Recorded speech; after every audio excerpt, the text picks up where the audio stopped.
Hello, and welcome to another episode of Retro-Spective, the series that removes nostalgia away from retro games and reviews them.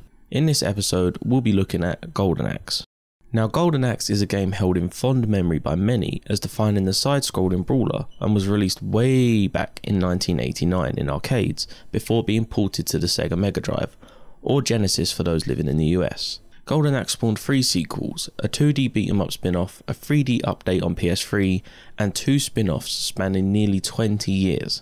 The game is set in a Conan the Barbarian style world called Uria, which has been taken over by the evil Death Adder. Death Adder has kidnapped the royal family, as well as the magical Golden Axe, and is threatening to destroy them if all the people of Uria don't accept him as ruler. The player takes control of one of 3 warriors, a dwarf called Gilius Thunderhead, a barbarian called Axe Battler, or a female warrior in very little clothing called Tyrius Flare. Each of the main characters have their own reason for joining the adventure, but all of them involve the death of a loved one. Golden Axe is a side-scrolling hack and slash with players trying to get from left to right without dying. Each character plays fairly the same, with a double-handed weapon hacking and slashing through a range of enemies, both male and female.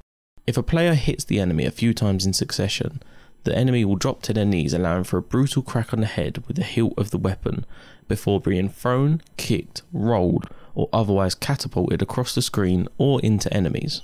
Each character's melee combat is the same but with slightly different animations, but it's the magic that sets the characters apart.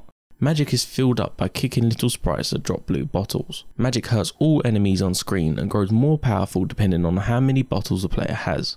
The game also offers a range of mounts, from fire-breathing dragons to odd bright pink beaked lizard creatures that can tail whip.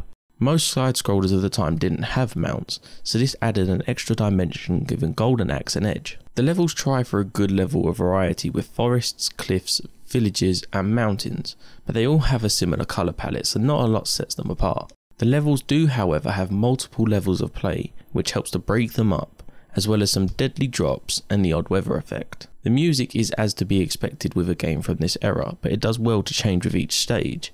Unfortunately, this doesn't stop it from becoming monotonous. The gameplay is smooth, although as with titles of this ilk, the hit detection isn't great at times.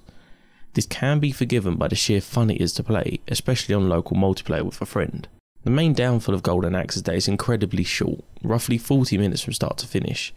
However, with almost all games of this time, it is very challenging, so the odds of completing it first time are slim. 40 minutes for a full game is unforgivable today, but it's important to remember the original release of Golden Axe was nearly 30 years ago in arcades, and these games were carving the way for games to come. Going this far back for a retro title isn't for everyone, as they can be frustrating at times, but if you're looking for a short fun title, especially with a few friends, Golden Axe is the way to go. That wraps up this retrospective. I hope you guys enjoyed it. If you did, don't forget to hit the like button, subscribe for more videos like this, and hopefully I will see you guys next time.